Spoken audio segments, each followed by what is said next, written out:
name is Lebhang Diale. I'm a corporate social investment Tshwane University of Technology student. I'm a third year doing public relations.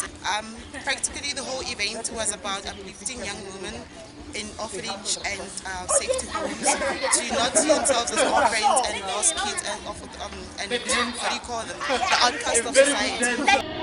We don't buckle up because you don't know that. Okay, my darling, my name is Queen. I'm also known as Mpo. I'm from Alex. I came all the way here to be a judge today, and I must say, I am very thrilled that I was here. The event was well organized. The girls were fantastic. The confidence was there, the beauty was there. Unfortunately, all of them can be winners, but there was just one winner. But you know what? I am very grateful that I was here. And Miss Kabuya 2016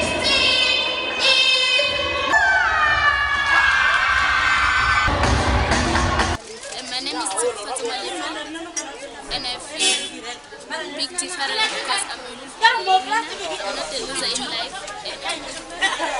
And my surname is Tajani.